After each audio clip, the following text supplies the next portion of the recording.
As we come to the close of this year's annual High Court Readers Conference, I wish to express my deep appreciation to each one of you, my brother and sister judges, for your active participation, candid reflections, and thoughtful contributions over the course of this conference. I know it has come at a big price to us because we are learning on half the complement of the High Court. We are supposed to be 200 judges, but we are 95 judges. We are reeling of a backlog of cases and continuous pressure for us to deal with all the matters that are being filed on a daily basis and cope with that burden. And during releases like this one, we are supposed to be writing, catching up with our rulings and judgment. But instead of doing that, we sacrifice this time to come here and reflect it together and see where we are. We want to educate Kenyans that you do not pay anybody to facilitate the services that we render in the judiciary. The filing fees are paid electronically, and you should not pay anybody in the registry, and no judge or magistrate has asked for any money to facilitate the case. And these are the cases we are discouraging, but we really require the cooperation of the public, because I'm told it's a culture that you give something in return. The court is not a sanctuary, it's not a church, it's not a mosque where you take a donation, where you take a tithe. A court, you go for justice, and justice is not for sale. That is a message to the Kenyans. And I want to thank you most sincerely for taking a CSR activity yesterday. You devoted your time to go to Shimoratewa prison to decongest. Thank you very much. We appreciate all of you. Please give a clap to the judges who did a supervisory law when they are here for this conference during the vacation. That is double sacrifice, and I'm most grateful to all of you.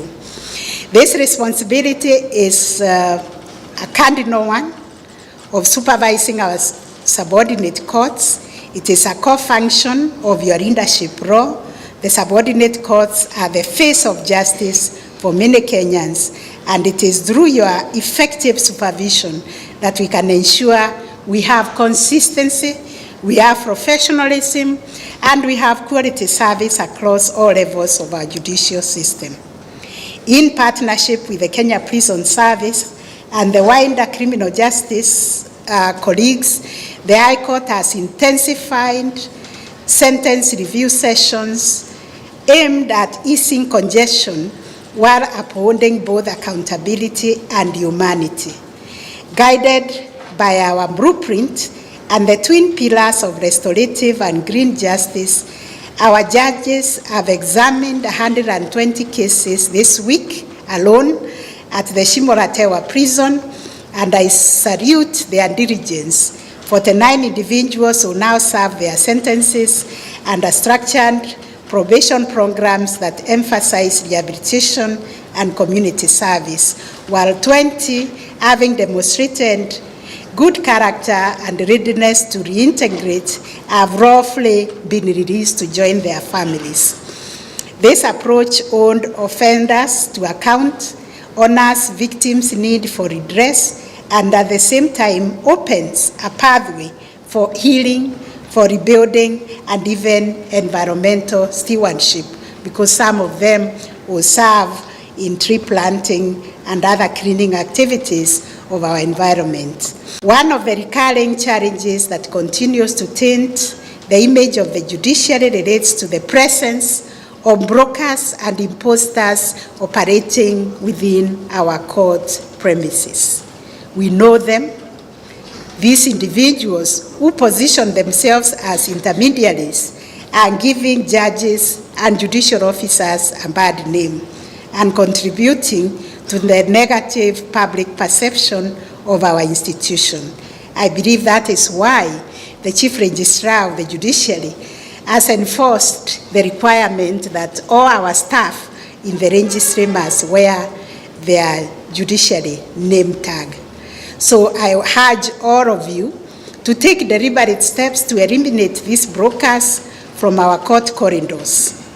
If they are coming as court users, they should come on the day that meeting is convened, and they must show their interest when they come as court users. In this regard, this is why we have engaged the Ethics and Anti-Corruption Commission and other agencies to work with us in addressing this menace. Not to investigate judges or judicial officers and staff.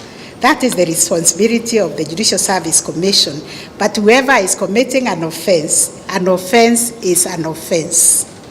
Rather, to rid us of the problem of imposters masquerading as agents of corruption within our hallowed corridors. I encourage you to report these individuals for criminal prosecution so that we can reclaim our courts as spaces of integrity, professionalism, and public trust. One of the recurring challenges that continues to taint the image of the judiciary relates to the presence of brokers and imposters operating within our court premises. We have rolled out court integrity committees, as you know. I issued a memo on this in each of the High Court station and division, and also requiring that we work together with the stakeholders to tackle integrity concerns throughout the justice chain within our court premises. We recognize that many of the complaints raised by the court users regarding corruption are not only about us as judges or judiciary staff, but sometimes relate to actors from other justice sector agencies operating within our court premises. We want to sanitize our court premises to say these are no corruption zone. This is a policy we have been implementing, saying this is no corruption zone.